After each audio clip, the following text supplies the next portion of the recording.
But I think now we're finally sort of understanding the design space and the infrastructure, and ZK is here and all these kinds of things that are making this much easier to do now. And we've seen this in the history of Ethereum, right? Like when there are things, even if though they're like well developed and whatnot, that the community just doesn't want. We all know that design by committee comes with certain problems and so on, right? So like this is kind of like really, I think it's one of the biggest risks for sure, because like we had overemphasis on this idealism and tribalism instead of product, application, user experience, onboarding, and really into real, albeit sometimes unsexy categories. One of like really experimental financial imagination, and the other of the tried and true practical fundamental economic and finance that has lasted 100 years and will last 100 more. Welcome back to The Roll Up. This is your home to learn from the biggest guests, the brightest minds at the tip of innovation. Our goal is to help spread the collective knowledge of everyone in our community. We are breaking crypto out of its echo chamber and taking it to the real world. Welcome to the show, and thanks for being here. Thanks for having me. Yeah, thanks. Awesome. Guys, yeah. Ethereum is such an expansive and vast organization. Earlier, we were talking about prediction markets kind of as the Schelling point for imagination. I think Ethereum is also a Schelling point for intellectual capital as well as financial capital and several other things. A lot of that rolls up into you guys. I've seen you guys on All Core Dev and hosting AMAs and going to conferences, doing all these things. And so you guys have really been shepherds for the entire ecosystem. We were kind of talking about before you guys hopped on, like what is this episode going to mean for the roll up and for Ethereum? And we kind of came to like this like state of the nation, if you will, like the state of the network. Maybe you guys could just kind of give each of your pieces. You each have very unique roles within the organization. Catch us up. What have you guys been up to, and generally the state of the nation from each of your perspectives? Tim, maybe we can start with you, and Dankrad and Josh will go down the line. Sure. Well, yeah, first of all, thanks for having us on. I can start maybe from the perspective of like the L1 protocol, because that's what I spend my time on. I think we're entering like a pretty exciting time where we've figured out a lot of the path towards how to scale Ethereum, at least at like a high, architectural level. And there's like a really broad shared appetite towards just addressing every single bottleneck that's preventing us from scaling Ethereum, both on the layer 1 and layer 2 front. I won't get too much into the weeds, but I think we've just had all this R&D happening in, say, the past 5 years on things like ZK, things like sharding and, blobs for layer 2s that kind of felt impossible to ever ship in production, a few years ago, but just has seen this massive exponential progress where we're now at a point where after a couple of orders of magnitudes improvements on many different fronts, we can start kind of bringing these things to production. So yeah, it's a really exciting time where we're just kind of on this cusp of being able to scale Ethereum to a larger and larger user base. And doing so in a way that doesn't compromise on the core properties of the network. So the reason why this is hard is just you have to do it in a way that maintains all these properties around censorship resistance, decentralization that we value. And yeah, we're kind of on the edge of that. So at least for the protocol, that's I think where we're at. So. Awesome, Josh. Welcome to the show as well. Yeah, thanks for having me. Big fan. I guess for context, so we have the 3 strategic initiatives at the ETH, as you and your listeners probably know. Scale L1, Scale Blob, Improve UX. I sit on the Improve UX side of things. I'm not sure where to start. I guess what I would say is that I think, like Tim mentioned, the path to scaling L1, scaling blobs is definitely becoming much more clear. There's a pretty legible path to significantly scaling L1 and to scaling blobs. I can't say that is exactly the same case for improving UX and solving interop, but it is becoming much more clear, which is making me more optimistic. I don't think I'd say the same thing maybe 6 months ago. So yes, like the picture is a bit fuzzier, but it's becoming significantly more clear, and I expect it to become even more clear in the coming months. And we, just a couple of weeks ago, we, Barnaby and myself, released an update on the Improve UX track. Encourage your listeners, anyone to go check it out. There's more information there on the roadmap to improving UX and to unifying Ethereum. It's clear that it's a top priority, both for us and for the ecosystem. Happy to share more about that. But yes, it's also an exciting and challenging time in terms of unifying Ethereum. And Dankrad, welcome to it. Thank you for joining. Thank you for having me. Yeah, I think like I sit between all the chairs here at the moment. Like I kind of like started thinking about like after being sort of like the, I don't know, like ivory tower researcher at the ETH. For a few years, I started thinking about a lot more practical stuff, and like since last year, like have been active on pushing everything towards like, making sure that Ethereum is ready for the real world. I think like it's like a pretty big moment for crypto, right? Like all the eyes are on us because like for 10 years we had the excuse, oh, you won't let us do what we want to do, so we can't do it. Well, now we can do it. So like we actually have to show what it is, what we can do. And I think, like it's a great moment. It's interesting because like things are definitely different, I think, from how many crypto natives have imagined them to be, but they're still very, very exciting, I think. And there's like a lot of things happening. And I think like, I mean, Ethereum does really need to like, make sure it stays in the game and like get things right now. I think like it's like things move much faster than they have moved for a long time, and like it's kind of like how I think about like like trying to make sure that we get things right and awesome, do the right things. Like scaling the L1 was one of the big things that we really needed to change, and like finally we've started doing it. I agree. It just took Max Resnick leaving to Solana in anger. with a hell of a he has played his role as well. Absolutely. Well, gentlemen, thank you for joining us and I'm today. grateful to him. I mean, he's I mean, he had the right idea. And it's unfortunate that he took his talents to Solana, but at the end of the day, I think we can move firmly on as we are. And guys, we are entering Ethereum's institutional and practical era more than ever. And what I mean by that, from a holistic perspective, is crypto's entering this era where regulatory clarity with a mix of returning to fundamentals, investors wanting to invest into real, sustainable, long-term assets, institutional capital with longer time preferences, creating a new dynamic in the market. In light of this, we're moving deeper into what I consider like deep value territory, which I think may be a roaring kitty term, if I'm not mistaken.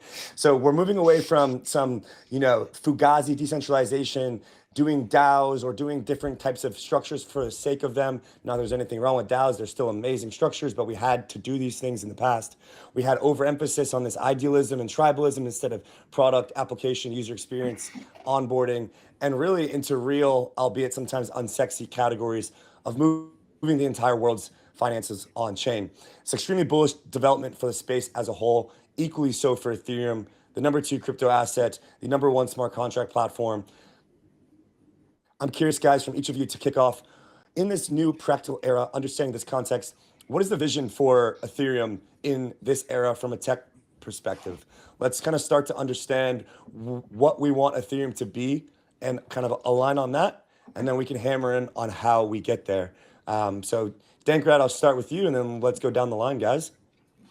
Let's have some fun today.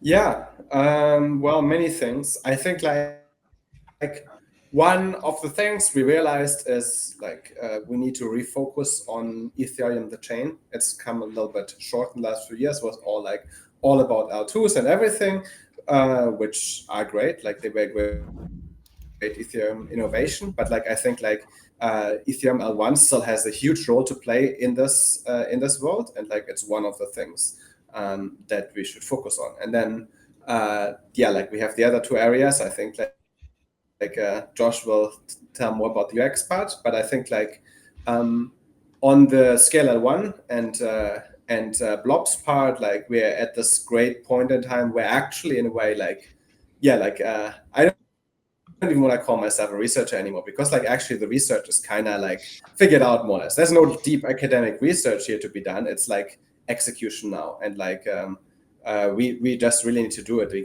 need to get our heads down and like get the work done. So Josh, picking up on that, when you're thinking about UX for the institutional era, more practical era, how has that shift occurred?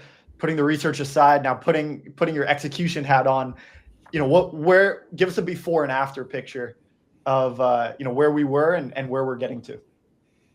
Yeah, I guess, and I would maybe just start by saying one thing, maybe to correct some FUD. Like, to me, at least, speaking from my own personal point of view, I don't think I've ever really been more optimistic on the future of L2s and their critical role in the Ethereum ecosystem. And I think oftentimes some of this renewed emphasis on scaling the L1 gets sort of misconstrued as, moving away from the importance of L2s, and just want to, again, like, to me, genuinely, I don't see a future.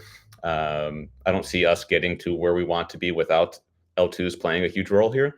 I do think like what that means, it may look a bit different from what it has meant historically, perhaps, to your question. I think, to me, the way that I view sort of the multi-chain world that we're now in, it hasn't been that long that we've been in this sort of true multi-chain world, but we're clearly there now and likely to continue to stay in. To me, I guess I view L1 having two sort of main value drivers, let's say. One is its role as the most secure, permissionless, neutral trust and security hub, sort of the trust root. And I think number two, I would say, is as a strong liquidity hub.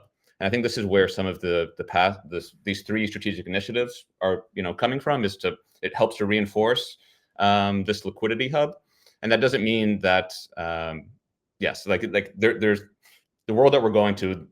There's a world where L1 needs to maintain its role as a liquidity hub, and I think both of these things are actually going to the question of, this is maybe a bit of a tangent, but I'll stop here, in terms of like, why would someone who's building a chain want to become part of the Ethereum ecosystem? Why would they want to be an L2 versus an L1? To me, I think, and again, my personal take is that it's these two value drivers. It's both on the security, trustless, permissionless side, tapping into the most decentralized secure validator set, and then also tapping into Ethereum as a liquidity hub. And I think clearly there's a lot of work to do in terms of strengthening the liquidity hub and strengthening the interop, which actually allows this liquidity hub to operate as a liquidity hub. So yeah, maybe I'll stop there. It's funny how institutions have a really, really, really important focus on privacy, something that we talked to Justin Drake about earlier in the week, which is going to be a big part of the upcoming Ethereum L1 roadmap. And then, yeah, this credible neutrality at the base layer. And Tim, I think this kind of brings a good follow-up back to with regards to Ethereum's role in the macro landscape. And so I think all of us can agree Ethereum's now become a macro asset. I mean, it's very clear if you look at pure economics on the market cap side of things, it's up there with some of the biggest equities and other kind of hard assets in the world, and also is now playing a big role in DeFi and consumer across these L2s and the EVM in these upcoming payments chains that have been announced, which is a whole topic to get into as well. But when you're thinking about from money perspective, from compute with AI and kind of this realm and coordination, how does the Ethereum Foundation view Ethereum and ETH, the asset, within the broader lens of the macro global landscape? I mean, I think like the asset is a much harder one, so I don't really want to talk about it at the moment. But I think like the chain is, yeah, I mean, it's in a very interesting position, because like it is like we're at this, like, as you mentioned earlier, at this point where global adoption is probably like about to happen, and Ethereum has like a lot of sort of like activity, like trading, DeFi, everything from the crypto markets.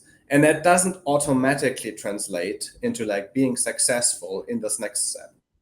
it's like a good starting point. But I think like we have to now successfully adapt that to like what the real world assets need and so on, because like it's like kind of like it's a little bit like a crossing the chasm moment, right? Like where like you have all this early adoption in the crypto world, and now comes the rest of the world.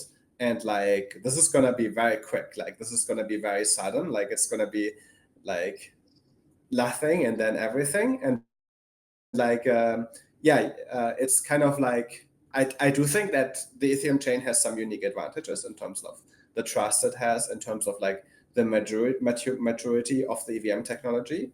But it also has some unique challenges in terms of like our past refusal to scale it, which will make things a bit harder, and like being slower on like slot times and finality than other chains. Like those will be seen as disadvantaged by some, and I think we'll have to like make a very credible roadmap how we're going to improve on all of these to get to like acceptable times for global markets. Yeah, thank you for that, Dankrad. There's a really important balance to strike here. So I'd like to pass this over to Josh, because we've kind of heard from Tim, describes this economic zone of really flexible, and it's something of real agility. You can be nimble and kind of test these things out almost experimentally. Prediction markets reaching the scale is not possible anywhere else, for example. And then Dankrad, the flip side of that is that some of these are really, really important and crucial economic pieces to a global macro landscape. The crossover here is 30-year mortgages, making sure that institutional capital is resilient for the long haul. So Josh, kind of difficult position to put you in. Like, how do you balance these two worlds, one of like really experimental financial imagination, and the other of the tried and true practical fundamental economics and finance that has lasted 100 years and will last 100 more? How do you build a UX on Ethereum for both of these worlds? Yeah, that is a tough one. I don't know that I'll have the best answer, but what I would say is that ultimately we need to lean into Ethereum's strength. We need to lean into L1 as the global source of truth, and we need to fix the things that are currently bottlenecking that, preventing that from happening. And one of these, of course, is L1 finality time. There's a really powerful set of mechanisms that we can improve in, I think, the not too distant future to make big strides on finality time of the L1, at least in many different sort of user flows. And we can talk more about sort of like what are the actual things we can do there. I don't know how deep we want to get into right now. But that's one thing I'm really excited about, is just this general sort of set of things that we can do to make the L1 faster. On the L2 side, there's been a lot of momentum here as well in terms of getting rid of the 7-day windows. And that's something that I think actually we need to do no matter what. And so I think to me, it's maybe less about like it's not going to be the most insightful answer perhaps, but finding the things that we know with high degree of confidence we must do no matter what. It's kind of like there's a lot of low-hanging fruit. So there's a lot of things that we know we need to do. And these are things that are not a surprise. Many people in the community have been talking about this for quite a while. But I think now we're finally sort of understanding the design space and the infrastructure, and ZK is here and all these kinds of things that are making this much easier to do now. And just for whatever reason, we're sort of like finally getting to this rallying point now. So I think, speeding up L2 withdrawal time, speeding up L1 slot time, finality time, strengthening things like intents, making sure that intents-based bridging is not just sort of more available, but is more secure and more trustless. There's a lot that I guess I could say about all of these things, but I think it all goes back to like, how do you make Ethereum feel like a cohesive platform again, instead of, a bunch of silos. Yeah, and I think, Josh, on that point, when it comes to L2 specifically, Dankrad mentioned the focus being very, very strong on L2s previously, last couple of years, kind of tides are shifting towards the L1. But from a technology and a vision perspective, the end game still remains in scaling via L2s. How do you kind of balance the focus back to the L1 within the foundation with your perspective of, okay, let's build a cohesive, not fragmented L2 environment and kind of continue on this roadmap because we think it's, what's going to be the best for Ethereum. Right. I guess I don't know that I would necessarily frame it as L2s are the mechanism for scaling Ethereum. I think depends on how you frame. There's many mechanisms and there's many different types of ways that we need to scale, and we need to provide sort of unique capability, enhance the capability of what Ethereum can do. L2s are one path to, and a critical, valuable path to enhancing the capabilities of Ethereum. But there's a lot we need to do on both sides. And I think it's one of those things, on the one hand, sort of like the conventional wisdom is that you have to focus. If you try to do too many things, then you're going to do none of the things well, which, I think there's truth in that. I think in this case, for better or for worse, we're trying to do something incredibly ambitious. We have to do ambitious things. We have to do both things. We have to scale the L1, increase its role both as, like I mentioned earlier, as the trust security hub and as a liquidity hub. And then we also have to strengthen, empower L2s to provide not just sort of mini Ethereums, but to offer unique, differentiated services on top, which the good news from my perspective, at least, is most, if not all of the L2s are already doing this, offering actually really compelling, differentiated services on top. In some ways, it's still day one, but I think there's a lot of, I'm more and more excited by what's happening on the L2 side. So I'm not sure if I'm answering your question, but this is like, and then interop kind of goes into both of these. Yeah. Yep. Introducing Extended exclusively on Starknet, a next-gen perps trading platform live today. With 50 plus trading pairs from crypto to TradFi, you get the best experience on chain today. Deposit in the community vault for attractive returns, EMV compatible, and engage in unified margin, spot trading, lending, and perps trading. Exclusively live at extended.app on Starknet today. You mentioned this modular organizational pattern. You have the consensus team, you have multiple teams, and all of these teams are able to divide and conquer. This is the nature of specialization as teams grow bigger. I'm curious, right, that provides a lot of benefit on one hand, but on the other hand, there is a coordination effort that is required across all of these teams to make sure no one's stepping on each other's toes, you're not doing double work, and you have things that do cohesively integrate with one another. And so, Dankrad, to you, I'm curious, do you see this coordination as an issue? Does it pose a risk to the development of Ethereum? Or do you see, is there any other risks that are a little bit more pressing in your mind to the future that we described at the onset of this conversation?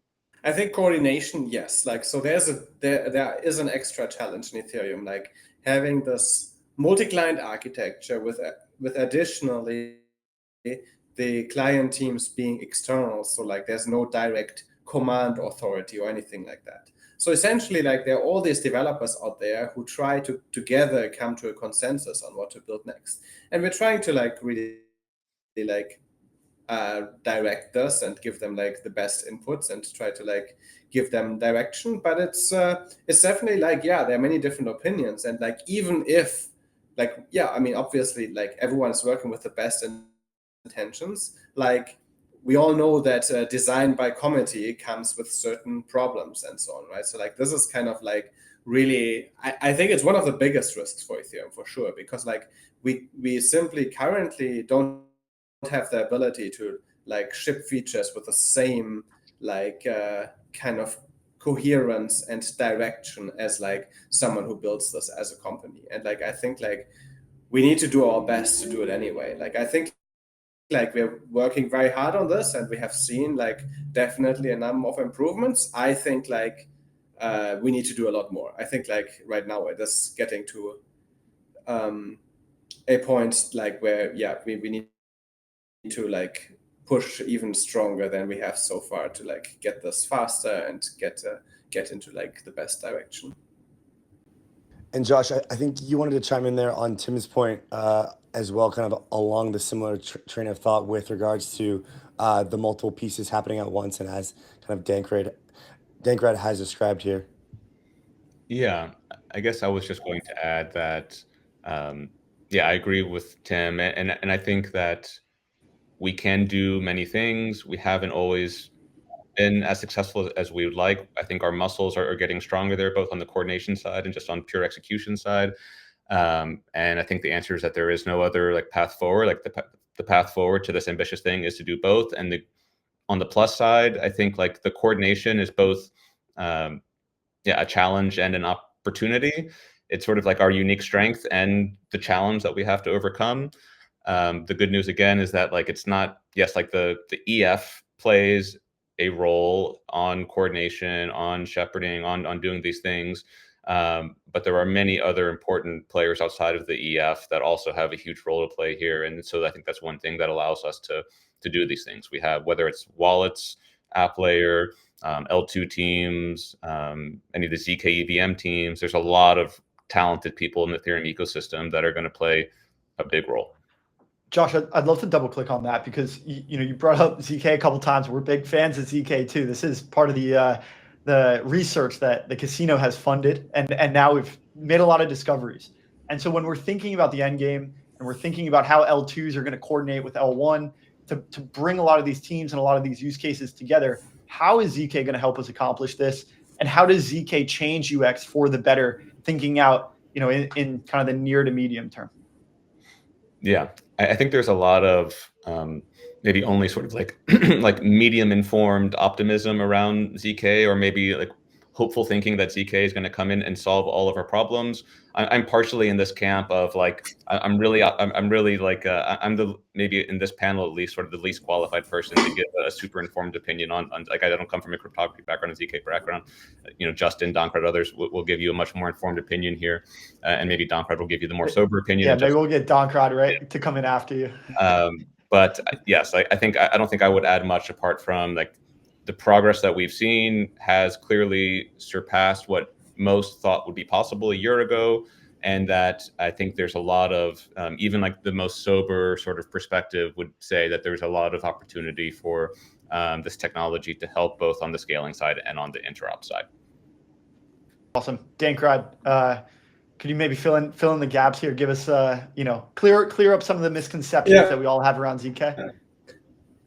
Yeah, I mean, I think like, ZK is clearly really cool, right? Like it solves like a lot of the big Ethereum problems, which are like, we want to build a verifiable chain, like anyone in the world can quickly see that that it's correct without like having to have super big nodes. Now, like I think the qualifier here, and that's why we have to be careful, because like there's some people think, oh, like it's gonna solve everything, and it doesn't solve everything, right? Like for example, if you want to have like a fast chain, well, you still need to have nodes that are fast enough. Not everyone now needs to run these nodes, but like fundamentally the engineering challenge is still there. Like it doesn't go away with ZK. And like similarly, like I think like in a funny way, like, right, ZK solves a problem for Ethereum that Solana doesn't even have, because like we want this verifiable chain, and they just like say, well, we just have like these big nodes and that's fine. Like some people can verify it, maybe not everyone, fine, right? Like, so like, yes, it's amazing that we have this and we can build this, but in terms of product, like it doesn't give us that much. It gives us extra security, it gives us extra values, but it doesn't make Ethereum faster than like other chains, or like, that's what you have to consider. So it's an amazing technology that gives us this verifiability. That's how I would say it. We've seen a lot of very valuable contributions come out of the cryptography world. And when you're thinking about instilling this into the protocol, or instilling this just into the community in general, we don't want to get ahead of ourselves, but it is a coordination thing that we're trying to solve here. So I guess just from your perspective at the higher level, kind of looking at the teams in general, how are you trying to solve this coordination problem? I mean, I guess that's my day job. So I end up spending a lot of time talking to people and trying to figure out like what are the main bottlenecks or disagreements, and how to focus the community's attention on the right things at the right time. I think one of the biggest challenges with this coordination is for protocol researchers and core devs, they're paid full time to work on the protocol. So it's easy for me to ping like Dankrad or to ping a client dev and be like, can you look at this thing? And their job is to do this. The thing that's harder is for the Ethereum community as a whole, right? Like the Uniswap team, the Optimism team, any team building on Ethereum, right? Their job is to build their product, to build what they're working on, and not to like work on the protocol full time. And I think this is like one of maybe the trickiest coordination challenges is like, okay, what is the right way to get all of their perspectives to understand from our users what they want, and then to translate that in a way that researchers and core developers understand. Because as Dankrad was saying, like, we're not a company, right? If Ethereum was a company, then you could imagine there's some chief product officer, they go and or CEO goes, talks to a bunch of users, and then decides what we're going to build. And if you don't want to work on this, you're fired. We have to effectively convince everyone, and so I think this is like something that we just need to get better at. And we've seen like some improvements. One small thing we've done, for this coming hard fork is I came up with this idea of like headliners, where like the forks tend to have one, really important feature in it. And so historically we would go to people and we'd be like, here are like 20 proposals. Which ones do you think? Now we try to like streamline it. So it's like, okay, here are like the most important proposals. What should we actually do, right? Like of the like big potential items, which one should you focus on? And I think we've seen like some decent engagement there. But I think we have to go like far beyond that. Like I kind of think of this as like step 0. And we effectively need to recreate what like a product organization does, but in this decentralized context where we don't ultimately have just someone who can unilaterally make the call. Because at the end of the day too, even if the core devs and the researchers are convinced, the way Ethereum works is people still have to upgrade their nodes, right? Like the entire community, all the stakers still have to accept this. So it has to be more open, more participatory, but also be so in a way that doesn't end up being just captured by committee thinking and extremely slow. So that's a challenge. Tim, this is maybe a question from left field, but we've had a lot of players that are kind of in the traditional financial space. Now they're entering this world, right? The world of Ethereum. They're building a lot of capital and potentially influencing the network. Have you seen any of these recent newcomers to the ecosystem try to kind of sway the direction of the Ethereum priorities using some of the ETH that they've built up in these treasuries, or do you anticipate that as a potential risk or something that you're going to have to navigate as you think about the cohesiveness across the organization? We haven't seen it directly, and it's been helpful to understand what the concerns are. Like for example, one practical one that comes up a lot, that's like a very TradFi concern, is the withdrawal and activation queue for staking, and whether you want to have staking ETFs or not. I think Vitalik was literally tweeting about this today, and so this is something like, I don't know, like every time you speak to these ETF providers, they will bring this up as a concern. So they haven't like tried to do some malicious takeover of the network to like force this. As to the extent I'm aware, they haven't even, the easiest thing they could do is just like pay researchers to focus on this problem and solve it for them. And I don't think they've even done this yet. But I think like, look, this is like a healthy thing, because ultimately it all happens in public, right? Like if they come and they're a stakeholder in the network and they feel that like faster exits from the validator set would be beneficial. There's reasons today why we have such a delay. We can analyze those reasons and be like, okay, is the trade-off we're making correct, right? Like, should we, rethink how the exit queue works to satisfy those needs? And again, obviously, without compromising Ethereum's core properties. Like, you could imagine some very bad versions of these designs that let these ETFs enter and exit at will, but then we kind of compromise the security of proof of stake, and then the chain kind of becomes far less valuable because it loses its security. So yeah, I don't think we've seen anything like malicious or bad so far, and I think it is actually extremely good for those preferences to be like voiced. It's for people to understand them and to think through the trade-off space of like, okay, how can we design the protocol in a way that's useful for them and also sustainable? Yeah.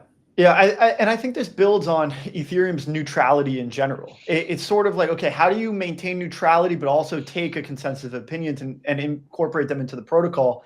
And so to your point, you're taking a very research-driven approach, right? Like what these guys could do is they could pay some researchers, and we always want to make sure that we have objective research. But if we focus, on one particular area of research, that's the place where we could see progress. And so Ethereum has its objectives. You're focusing, on these 3 pillars: scale L1, scale blobs, improve UX. And there's other sort of auxiliary areas of research that could matter more or less to some of these organizations.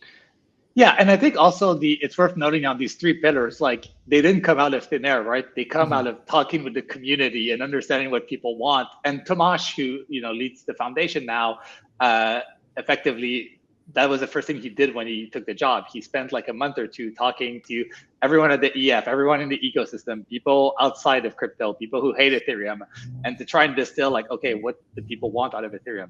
Because ultimately, again, as I said, it's like the community has to adopt it, right? Like if the community doesn't want to scale at all, they just won't run the software. Or if we came up with these crazy like roadmap items that everyone hated, they just wouldn't ship. And we've seen this in the history of Ethereum, right? Like when there are things, even if though they're like well developed and whatnot, that the community just doesn't want, we haven't shipped those on chain.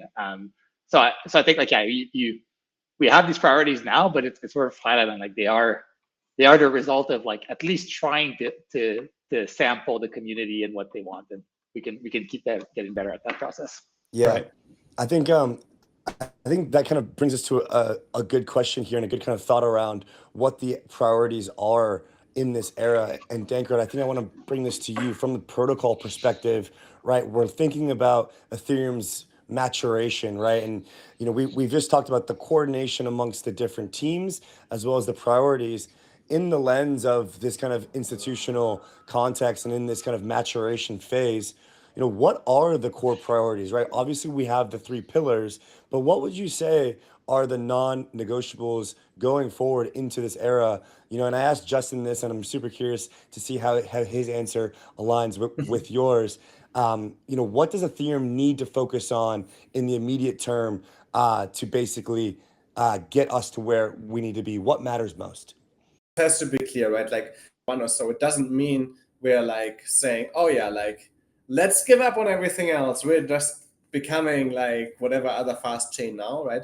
Like Ethereum does it differently in the way that like we don't compromise on the values. I mean, okay, there will always have to be compromises to be made, but they are a very different nature, right? For example, we are not giving up on verifiability. Like anyone in the world should easily be able to verify the chain. But what a compromise that we probably are willing to take is like, okay, there might be some nodes required that compute these proofs, and they are a bit bigger. I think that's fine because it's a very different nature. You only need one of these. Like you're not like don't need thousands of these, right? Like I mean on censorship resistance, right? Like we are like exploring new ways to get this, right? In the past, it was like, okay, like we are censorship resistant because everyone can run a node with a validator at home. Well, I mean, maybe this doesn't have to be the way forever, right? Like there are worlds in which like we manage to like have much smaller nodes, like even give the inclusion guarantees, but without being Ethereum validators. And it might be a better trade-off because right now this economic mix of like providing the security and providing the censorship resistance is like kind of a little bit, it feels under tension, right? Because like you have institutional staking versus home stakers and stuff like that. So I think like we're willing to like make these compromises, and I think that, but on the other hand, like we are really keeping these core properties, verifiability, censorship resistance, everything's open source and so on, right? And extremely high security, like the quality of like the EVM and generally like Ethereum node software is very high.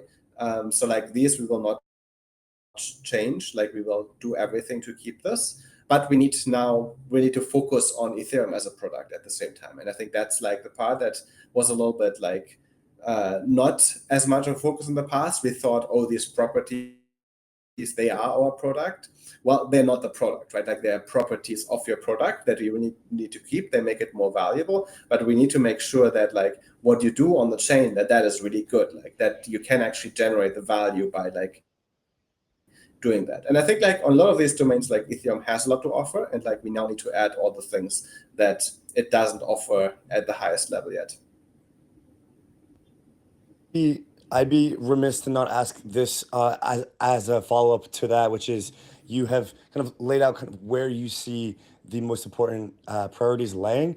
And you did not mention anything about blobs or Danksharding. It's your first time on the show. I must ask about Danksharding. What is the status of Danksharding, and why is that important to Ethereum? Right. I mean, Danksharding is a big meme, right? Like, I mean, it's funny because I was just the guy who like put it all together in the end. Something that I guess had been worked on before, and I have made many important contributions, but it was several people on this. And like the main thing, like, I mean, so like many people associated with data sharding, so the idea that you only put like scale the data availability layer and leave it to rollups to actually use it for execution. This actually was already done in the past, right? That pivot had been done several years ago. This kind of like the news with Danksharding was more of like all putting into like a simple roadmap that we could actually execute, and like that we're now on, and that we are like now several years in, like we have shipped the first big milestone, actually the first two, kind of like we shipped like 4844, we shipped blocks and blobs, and now we have scaled them a little bit, and now very soon we'll ship the next milestone, which introduces data availability sampling and introduces a scalable data availability layer and allows us to ship a lot more blobs over the next year or so. Appreciate that. Guys, so more open-ended here to close us off. We got 5-10 minutes left, or maybe closer to 5. When you're thinking about Ethereum's neutrality as being something that we've talked about several times on the show so far with regards to this practical era, and even I started off, framing this as ideologies and tribalism is kind of being a bit more put into the background in favor of real product market fit, real usage of products, applications, businesses on chain over kind of, which DA layer you choose or what chain you're building on or how you're thinking about, what kind of sequencer architecture that you're going to use. All these things are important and they need to be, well thought through. But the entire space, I think, is entering this kind of practical frame of thought. Now, with regards to Ethereum, what's kind of ironic is that a lot of these other ecosystems are being and have become much more politicized and become much more of a hierarchical kind of setup where they operate more as a company than like Ethereum does in this neutrality. So I'm curious, as you guys have gone through the shift with Tamaz being the new director of the EF and just generally the reformation of the order, do you guys truly think that Ethereum's neutrality will survive long term as other ecosystems push on a competitive basis with a more politicized kind of setup? And if so, kind of how do you guys see the future of Ethereum's neutrality, which I think we can agree is the most important or one of the most important aspects of the protocol itself? Why don't we start with you, Josh, and go down the line? And guys, let's end us off here. Yeah, it's a good question. I think what makes me optimistic that we can preserve it is that the value and importance of neutrality, of security, of the permissionless nature of the network, I think will only grow in terms of how clear that the clarity and importance of it is only growing. You're seeing other chains mention the importance of permissionless.